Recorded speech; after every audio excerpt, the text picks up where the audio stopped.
Hello, everyone. Welcome to EMRA Hangouts Live at Board 2022. My name is Jen Geller, and I'm the EMRA MSc editor. Joining me today is Dr. Maguire, Dr. Biggs, and Dr. Armstrong from Rutgers Health Community Medical Center.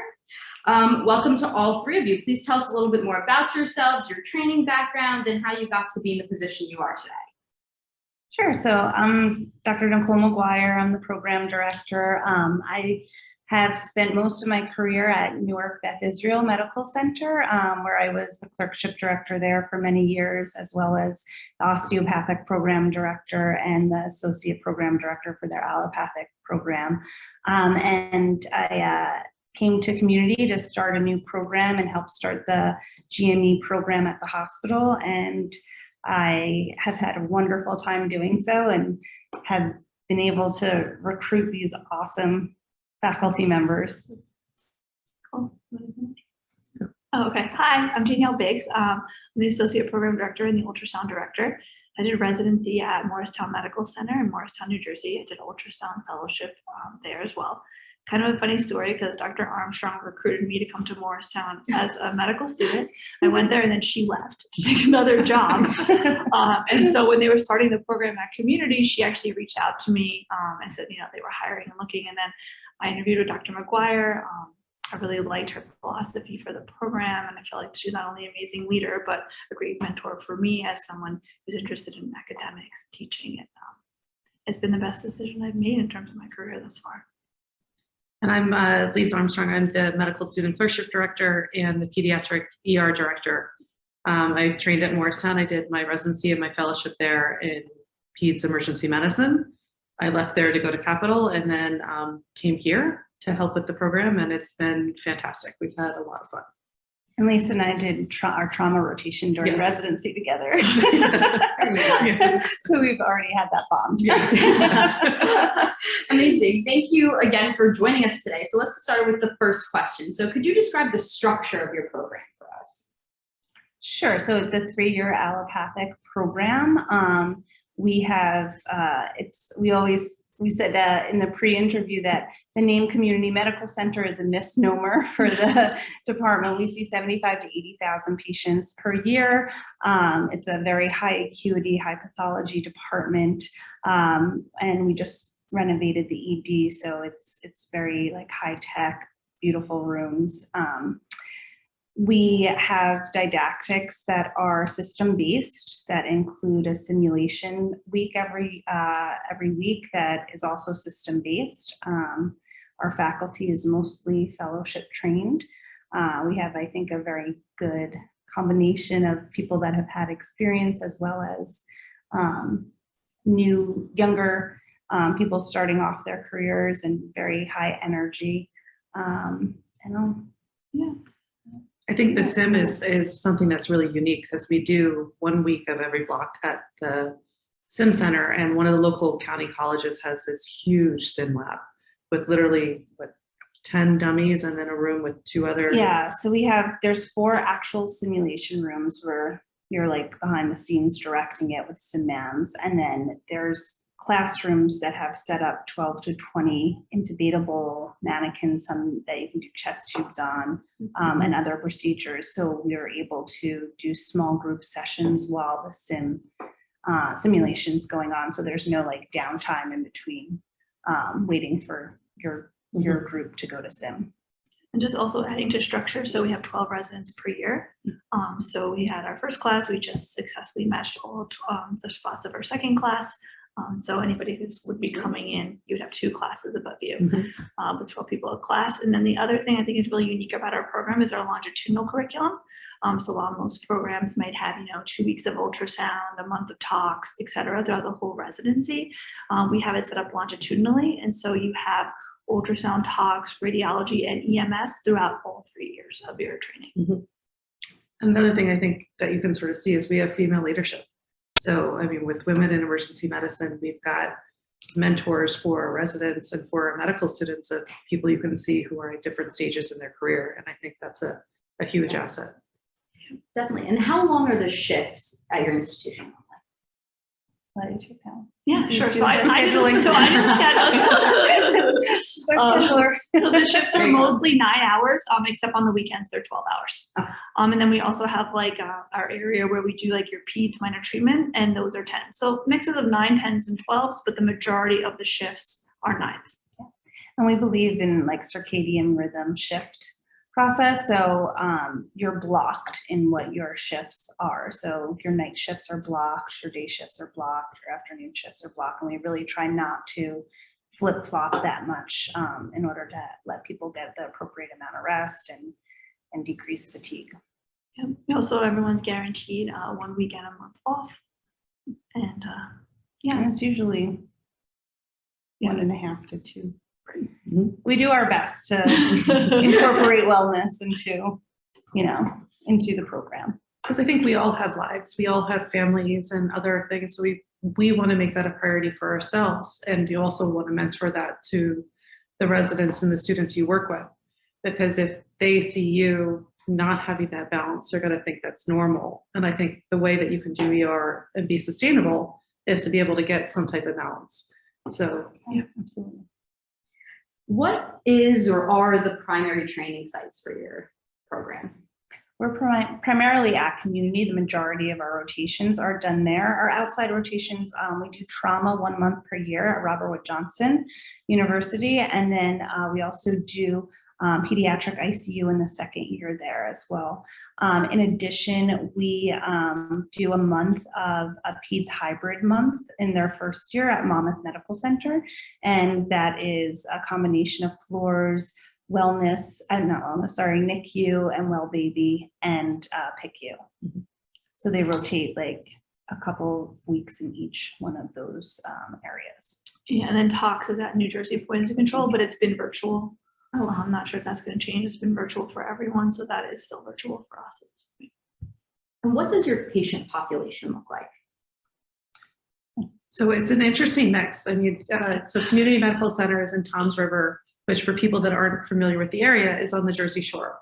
So I mean, talk about having a great place to go after a shift, go on the beach and walk on the boardwalk. But there's a big retirement community. So we've got a lot of nursing homes, over 50, assisted living. So you have a big elderly population that have a really high acuity, but then you're also mixed with the people that live there. So your regular bread and butter emergency medicine.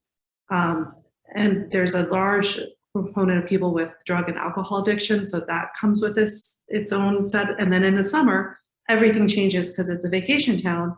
So you get people that are literally coming from all over the area. So it's a really high volume place with really high acuity. I mean, the joke with ER is don't miss, the horses for the zebras.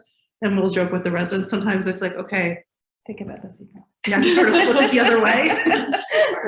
Sure. There's a lot of zebras. There's a lot in of that zebras. AD. Yeah.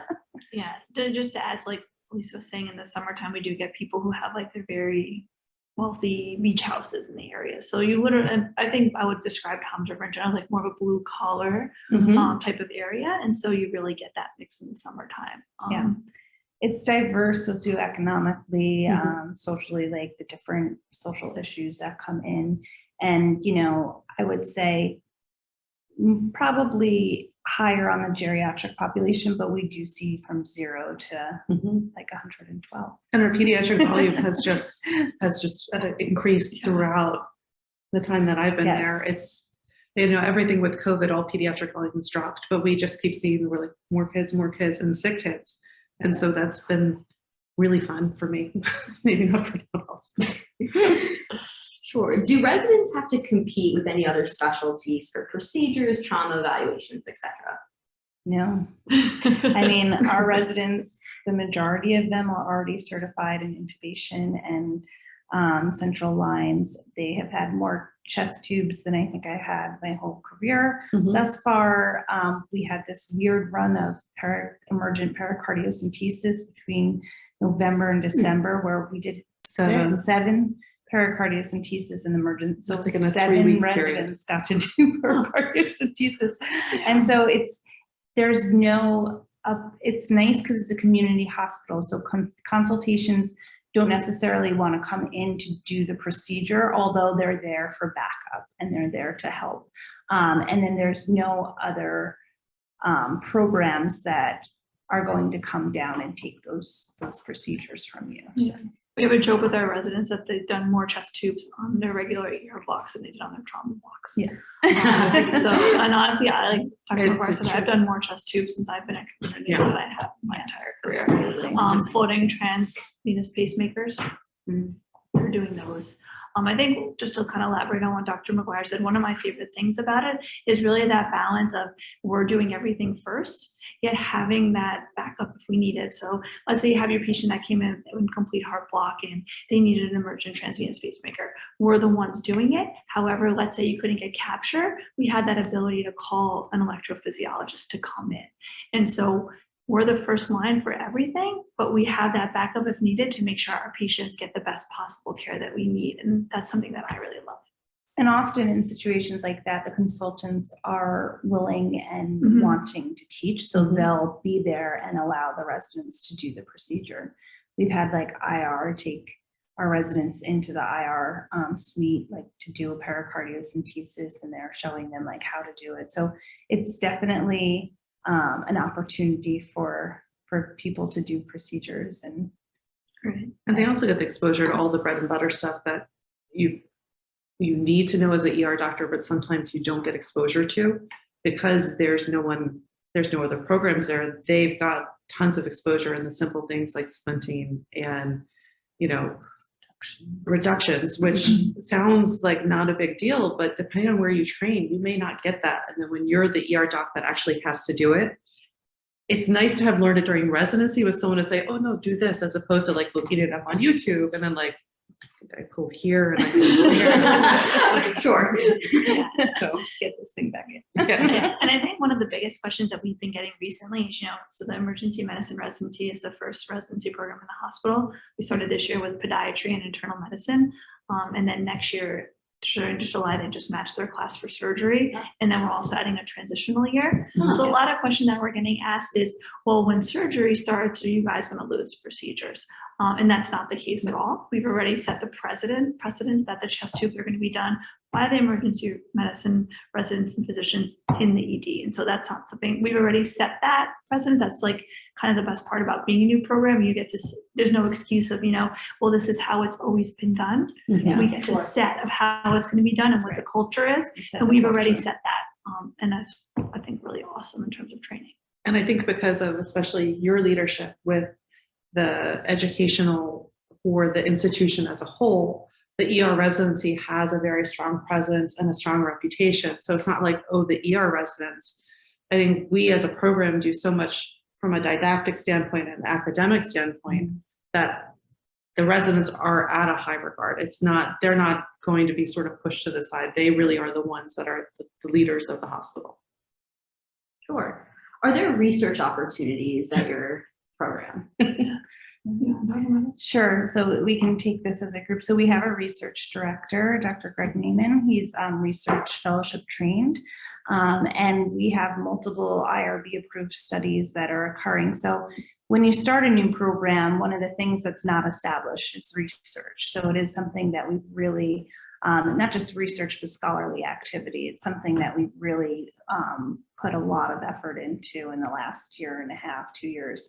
And so, a few of examples of the studies. I also think that personally, if I'm going to do research on something, I want it to have an effect. I want it to be something that I'm a little bit passionate about. And so some of the things that we've started studying are things in relation to opioid addiction and alcohol addiction and different protocols that we've established through the hospital. And then now are looking to see if this is making a difference. And a lot of it is, patients that are coming in, for something that's not necessarily related to their addiction, and the addiction isn't addressed, and they wind up signing out against medical advice. And this happens all of the time.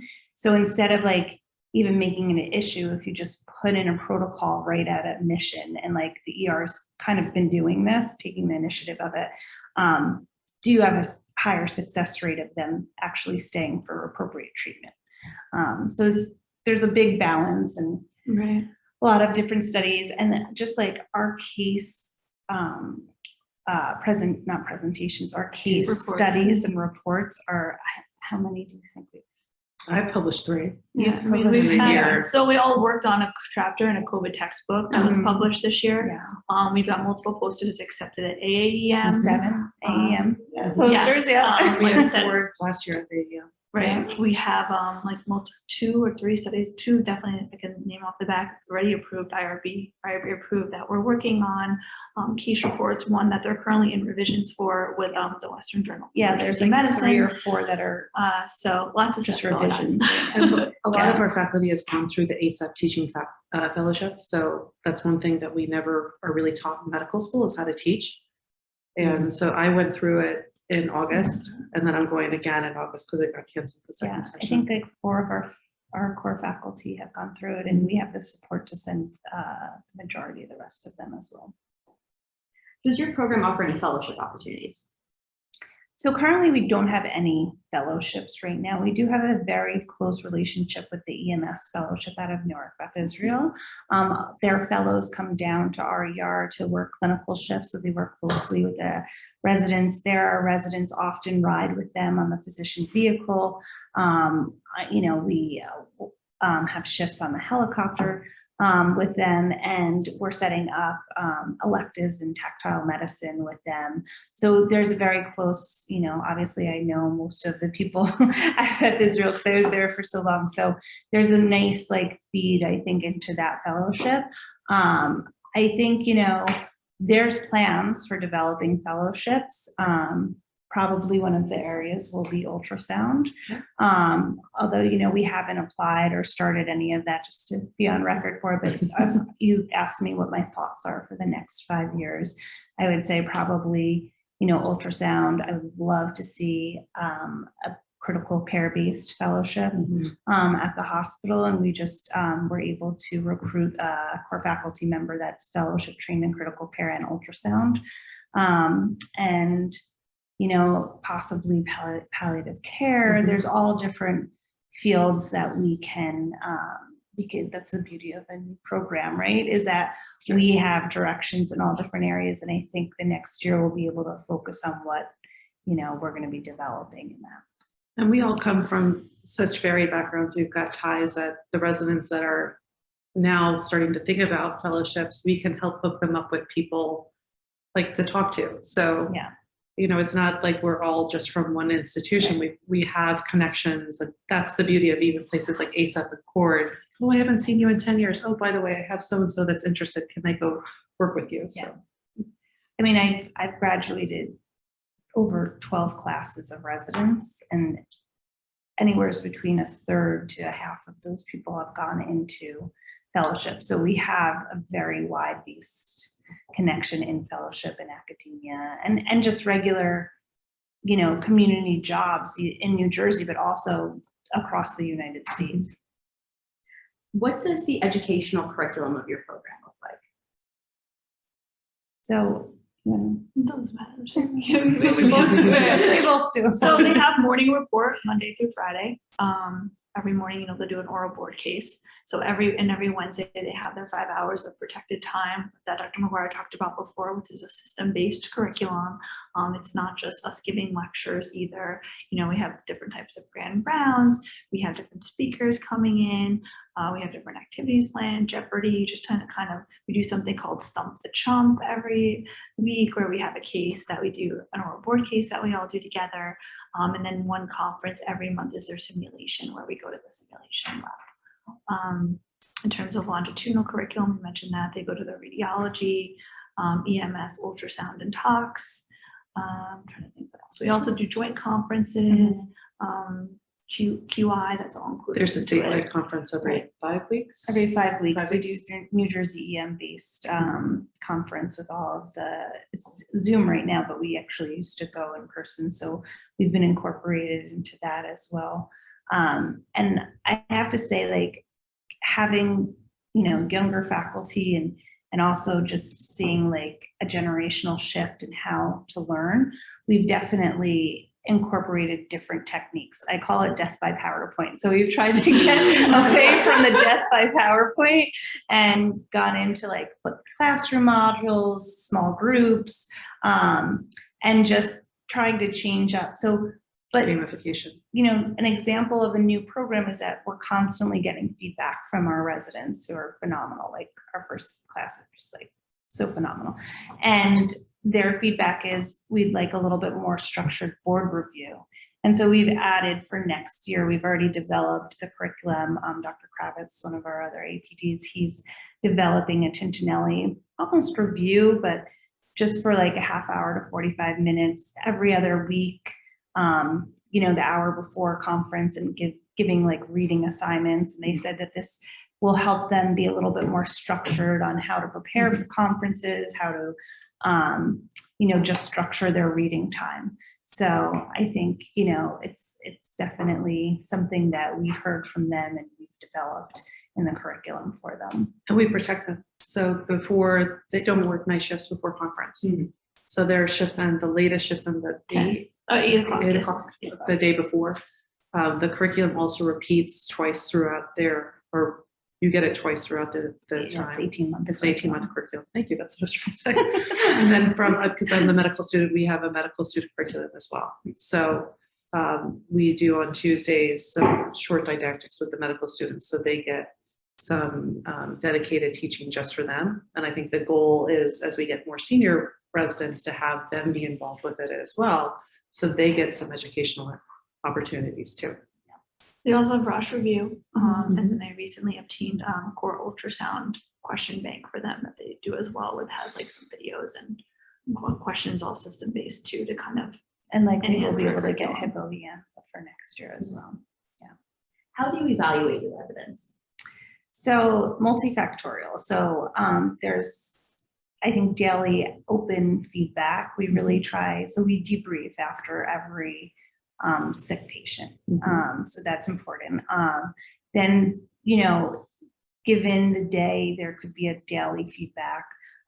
Every month through New Innovations, which most programs have, evaluators evaluate like comprehensively on New Innovations, outside rotations, fill out rotations on New Innovations. And then we have twice a year our CCC, which is our clinical competency committee. I always get those wrong. Which, you know, we have a full team of people that come together. We go through the milestones. We evaluate each resident. We have semi-annual evaluation and final evaluations for the year, which are 45-minute long sit downs with the resident that goes through a wellness check, our fatigue policy, a self-assessment. At the end of the year, they'll have access to their 360-degree evaluation, which is evaluation not only by their physicians, but their peers, nurses, techs, patients, so that they're getting constant feedback from an entire picture of people. And, you know, at the end of the year, we'll go through their, you know, scores and how they've improved, what still needs work, what their scholarly activity is, what their logger looks like. It's a very comprehensive 2 times a year. And then anytime we have like completely open door policies. I mean, my residents know they can text or call me at any time of the day or night. And I think everybody in the faculty is like that. So it's a family type feel program. We are not malignant. We like working with each other. Like the faculty really like working with each other, and we have fun. I think shifts, you know, I have fun. Can you highlight anything particular that your city has to offer? So I think the seasonal aspect of it. So it is a beach town. So a lot of certain like injuries or pathologies that you wouldn't see. I mean, so unfortunately, there was a severe lightning strike that, like, you know, there was a 19-year-old that unfortunately passed away from it, and there was multiple strikes. So not only is that a unique thing, but it was also kind of a mass casualty event when it occurred, and our resident was right there front line, like working in this environment. And then, you know, saw it followed through into the emergency department and how it kind of worked there. Unfortunately, we have multiple drownings every summer, which is, you know, sometimes you're in areas where you don't see that at all. And, you know, boating injuries, fish hooks. And a then lot of MBCs. yeah, by major lot of highways, the MBCs. Parkway and the so Turnpike. we get traumatic codes all the time because the closest trauma center is 30 to 45 minutes away from where our hospital is. And we have 37, we have 70, and we have the Parkway right there. So we get people that come in that are unstable trauma codes that we eventually fly out, but we need to stabilize them. I've taken care of some of my sickest trauma patients at this hospital. And then our geriatric population and our IVDA population is very prevalent and I think unique to take care of. You know, I diagnose probably endocarditis monthly, every 6 weeks. There's somebody that comes in and just to see the pathology of that and the different presentations of it. And our geriatric population is just, you know, they come in very complicated with all of these medications and medical problems, and you have to kind of sort through maybe not getting the best history because they're not able to provide it. And so I think, you know, I truly believe you finish working there, you can work anywhere and do a great job. And then from a practical aspect, it's a really pretty area to live. And again, from a practical aspect, you know, it is an area that is affordable to live in. The South Jersey, compared to other areas of New York, New Jersey, you can afford to live on a resident salary, and the residents get paid very well. And we're an hour from the city, an hour from Philly, and about 30 minutes from Atlantic City. So there's lots of places to go to have fun. So in terms of wellness, there's nothing better than being able to go to the beach on a Tuesday when everybody else is at work. Yeah. It'll be a Saturday. My husband's like, "Do you want to go to the beach?" I'm like, "Oh no, I went on Tuesday when no one else was there." And it was a million times better. So I think it's a great area in terms of wellness and things to do, like lots of farms and activities for the fall, the spring. Obviously, the summer is amazing. You know, within an hour and a half, any kind of ski mountains. There's lots of hiking options. Our residents do a lot of outdoors type of stuff. A bunch of our residents actually surf, even in the winter time, which I can't really wrap my head around. But we have two that surf in the winter time. One of the orthopedic surgeons is actually like, "Yeah, I'm going to hook you up with a new board." To one of our resident surfers. Well, no, he does kites. Now he's doing kite surfing. What do you want? So I think that area provides a great work-life balance. What is something that sets your program apart from other residency programs? I'll go first for this one. So I think the faculty and the people are just unmatched. I mean, it's not just like we came to community and said, "Hey guys, you're all going to teach residents now," even though you haven't done it in forever. Everyone was actively recruited to come and start this program. So everybody who came, this is their wheelhouse, this is their thing. They're passionate about teaching, they're passionate about residency education and wellness. They're passionate about starting this program. They put countless hours into getting it off the ground and making it better. I mean, from the guys who run our simulation, just the time and effort that people have put in to make this amazing is just mind-blowing to me. And so you just have to, this is what they love, this is what they enjoy. And so I think the residents really feel that in every single shift. Like the attending I work with wants to teach me, wants to be here, is excited to show me this procedure, excited to work this shift with me. And I think that's just really unique. And you know, you'll go to a lot of places where you'll see like, you know, you'll have attendings who like to teach and some who don't want to be bothered and they're being forced to. And we don't have that. Everyone wants you guys there. And that's one of my favorite things about it. And we also have a really great time together. Like, we enjoy each other's company. We were super excited to come to San Diego this week and have some time together. And so I just think an overall family culture, great vibes. We like each other's company and people feel that in and out of the department. It is a family. I think that's it. We really all take care of each other. And we've all noticed when someone is down and you're like, "Are you okay?" I'm like, "I'm fine." I'm like, "No, you're not." And I think because of that, because they know that we care, they're able to come to us not only just about a problem of work, but problems that are going on in other areas. And it's nice to have that support because residency is hard. Anything you can do to make it easier is going to make it better.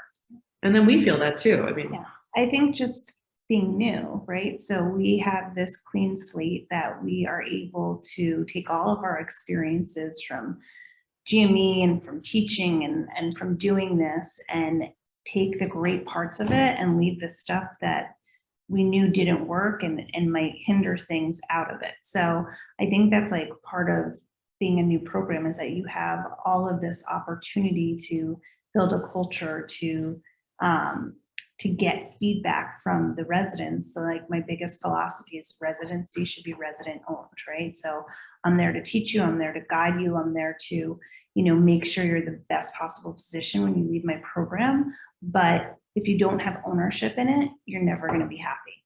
You have to know that this is something that you're dedicating the next 3 years of your life to, and you own it. So if you're on a rotation and 3 of you've gone through it and you said, well, it's great, but these 2 things need to change, then we have a discussion, and I am able to go to the chair and be like, hey, can we switch this up a little bit? This is the feedback that I've gotten.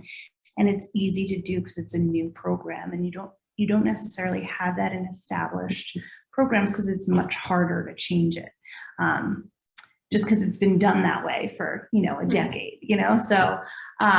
So I think that is the unique thing. What we're looking for, people that, want to have a stake in something, that are leaders, that want to leave a little bit of a legacy behind, and come to a program where they can help shape it. Mm-hmm. I just want to elaborate on one more thing that I think we kind of hinted at multiple times. So once a month, the residents have something called Resident Forum.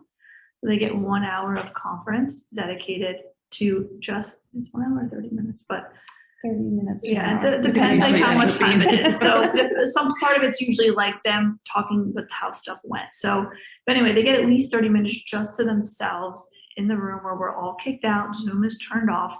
And since we don't have chiefs, they have every couple of months, we've elected 2 chiefs to represent their class for 2 months to give everyone the opportunity to be leaders of the class. Yeah. And so basically they sit there and they make an anonymous list of any issues, right? Like this happened on trauma, or this happened on radiology, or this has been great, this has not been working well.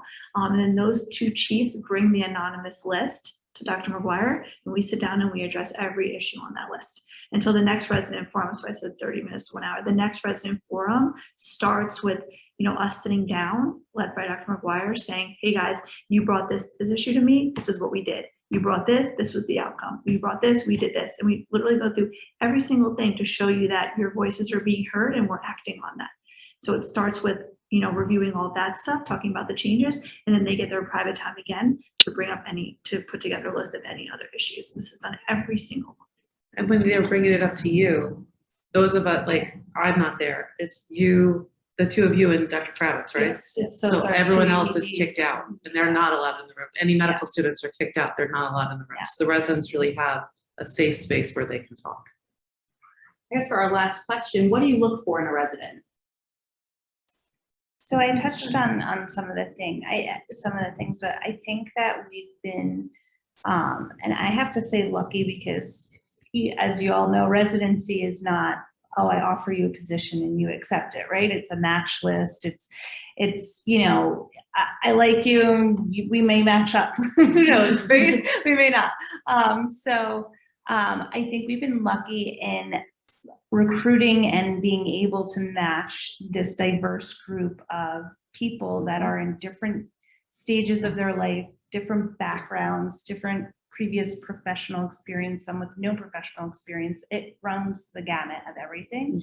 Mm-hmm. And we've been able to really bring this together, and they work so well together, right? Mm-hmm. What we're looking for are people that are passionate about doing emergency medicine. I mean, let's face it, EM is we took over when the pandemic came, right? Everybody else kind of left the hospital and you were left with critical care anesthesia and emergency medicine, right? So you have to have a passion and a love and a drive to do this field.